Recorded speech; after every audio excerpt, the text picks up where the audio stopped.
ইলেকশনের কথা, ভোটের কথা, অর্থনীতির কথা, পাকা পাকা কথা শুনতে হয়। আর আমাকে বেশি কথা বললে সব বন্ধ করে দিয়ে বসে থাকবো। ইলেকশনের পরে যদি আসতে পারি আবার করব। করোনার সময় আমাদের বন্ধ ছিল, যার জন্য আমাদের রিজার্ভ বেড়েছিল।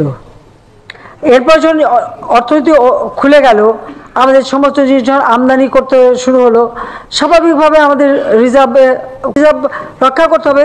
তাহলে আমি বিদ্যুৎ কেন্দ্র বন্ধ করে দিই, পানি দেওয়া বন্ধ করে দিই, সার বন্ধ করে দিই, সব বন্ধ করে বসায় রাখি, আমার রিজার্ভ ভালো থাকবে।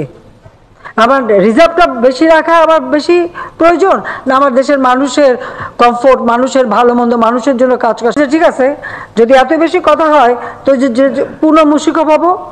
যখন সরকার গঠন করছিলাম তখন যত ছিল ওইখানে এনে রেখে তারপর আবার ইলেকশন করে আবার বাড়াবো। কিন্তু ওইখানে নিয়ে এসে দেখাবো যে এই ছিল, বিদ্যুৎ শতভাগ দিয়ে কমায় ওই 28 ভাগে নিয়ে আসবো। সবাই একটু টের পাক যে কি ছিল, আমরা তো ভুলে যাই। আসলে কোনো এ ব্যাপারে কোনো কথাই হয়নি। আছে আমেরিকায়, তাকে জিজ্ঞাসা করেছিলাম যে আমেরিকা সরকারের থেকে আমার অ্যাম্বাসেডরকে কি ধরনের নিরাপত্তা দেওয়া হয়।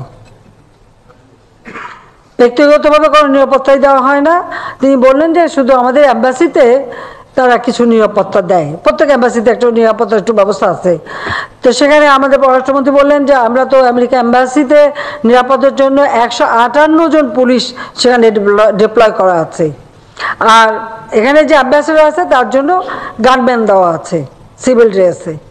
কাজেই এখানে তার নিরাপত্তার তো এমন ঘাটতি নেই। আর নিরাপত্তা একদিকে আমার আইন শৃঙ্খলা রক্ষাকারী সংস্থার উপরে স্যাংশন দেবে, আবার তাদের কাছ থেকে নিরাপত্তা চাইবে, এটা আবার কেমন কথা?